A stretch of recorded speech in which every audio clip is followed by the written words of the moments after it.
Jadi kalau tadi saya sampaikan di segmen sebelumnya, perjalanan saya dari rumah menuju ke studio ini itu lewat di mana aja tuh, Vi? praktis itu. Oh, macam-macam. Saya lewat TB Simatupang, lalu lewat Antasari, lalu Wijaya yang biasanya itu ya Rame itu banget. pohon-pohon tuh menangis selama sekian bulan. Karena ditempelin, dipakuin ya kan. Terus banyak juga di jalan-jalan juga ya. Tapi tadi kosong. Kosong, cuman Cuma ada berbagi rezeki juga kayaknya. apa?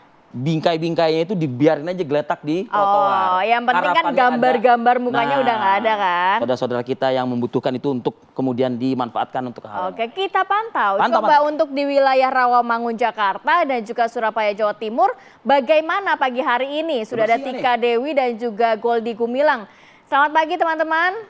Kita ke Tika Dewi dulu. Bagaimana Tika, kalau di Rawamangun apakah masih terlihat ada APK-APK di sana atau gimana? Ya baik, selamat pagi Kamarati dan juga Arif Fadil. Memang usai berakhirnya masa kampanye dari ketiga paslon dan memang per hari ini telah memasuki masa tenang dari pemilu 2024 dari pemerintah Provinsi DKI Jakarta ini melakukan secara serentak penurunan alat peraga kampanye atau APK di wilayah DKI Jakarta untuk memastikan jalan raya bebas dari APK. Memang selama masa tenang ini dimulai pada hari ini 11 Februari hingga dengan 13 Februari 2024 mendatang.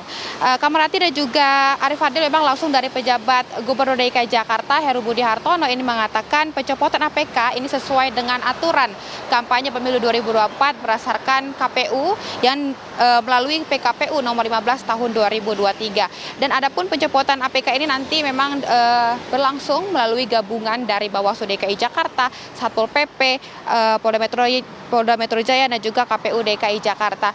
Dan namun dapat Anda saksikan di layar kaca Anda, pemirsa TV One dimanapun Anda berada, ini saya tepat langsung mengabarkan di Jakarta International Velodrome. Di samping saya ini masih tampak banner-banner ataupun baliho dari para caleg pemilu 2024 masih belum dilakukan sterilisasi secara maksimal oleh para petugas. Memang dari Bawaslu DKI Jakarta mengatakan ada beberapa kendala yang diketahui secara bersama ini dari kekurangan personil, keterbatasan alat untuk penertiban dan juga keterbatasan jumlah kendaraan.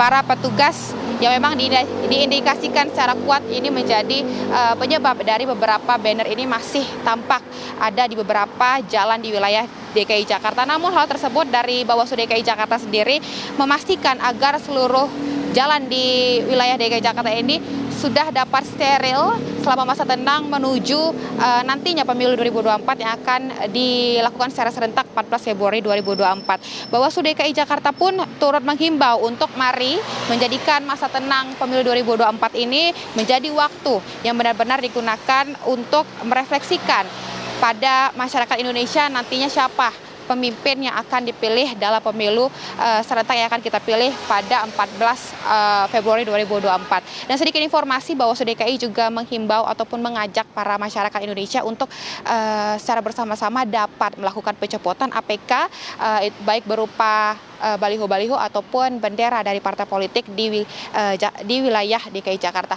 Demikian kembali ke studio. Kak Dewi, yang di belakang Anda, kalau di samping Anda tadi kita sudah melihat, yang di belakang Anda itu apa? Apakah memang juga caleg-caleg juga atau capres juga?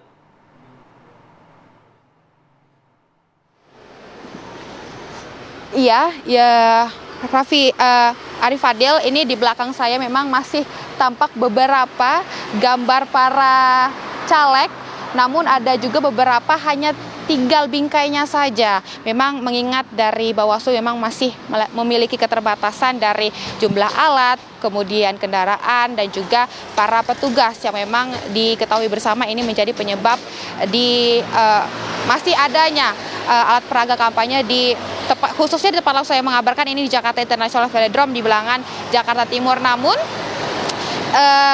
dapat saya gambarkan di tempat langsung saya mengabarkan untuk di seberang jalan dari Jakarta International Velodrome ini sudah dipastikan secara sterilisasi. Tadi saya pantau secara langsung untuk banner-banner ataupun baliho caleg ini sudah steril di kawasan seberang dari Jakarta International Velodrome. Demikian Arif Fadil. Baik, terima kasih banyak Tika Dewi melaporkan langsung dari Rawamangun, Jakarta. Tadi terpantau ternyata masih ada. Panggilan-panggilan buat yang tadi terpantau oleh layar cepet dicopot gitu ya. Suruh anggotanya segera mencopot ya. Ketimbang nanti ada kesempritan loh. Ya kita tahu juga sih sebenarnya mungkin kekurangan kendaraan, kekurangan juga petugas di lapangan. Tapi juga masyarakat kalau ada yang lihat ya boleh aja bantu copotin. Saya misalnya sana. Iya, atau Tika Dewi, copot gitu. Copot. Oh, oke. Mungkin gitu bisa tolong Tika, copotin. Baik. Oke, kita juga akan pantau bagaimana di wilayah Surabaya, Jawa Timur. Tapi kita harus jeda dulu sejenak, kita kembali saat lagi tetap bersama kami. Oke, langsung kita bergabung dengan Surabaya, ada Goldi Gumilang di sana. Silakan Goldi. Selamat pagi Arif Fadil, Rati dan juga pemirsa. Hari ini untuk hari tenang yang dimulai sejak tanggal 11 hingga 13 Februari jelang pemilu atau pemilihan umum 2024.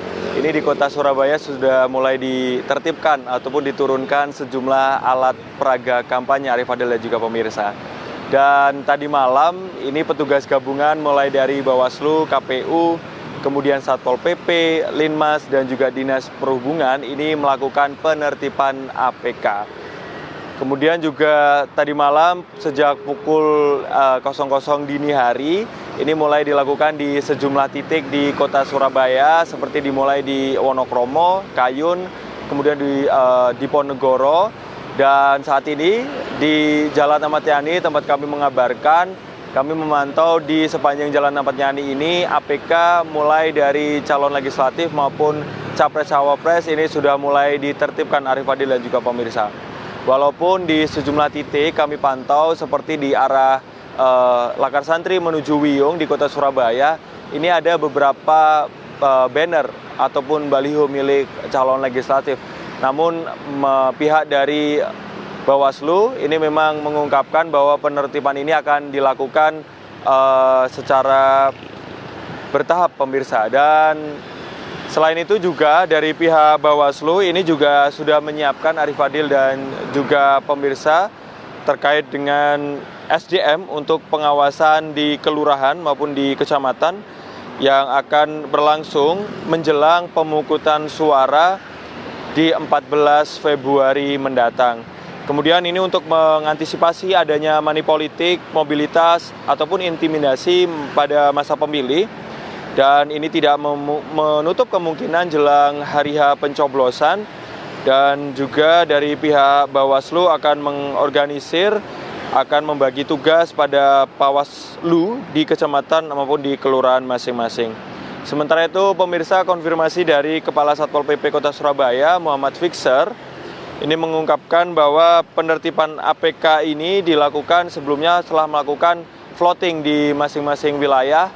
Dan saat ini di beberapa wilayah di kota Surabaya ini APK-nya sudah banyak yang ditertibkan maupun diturunkan.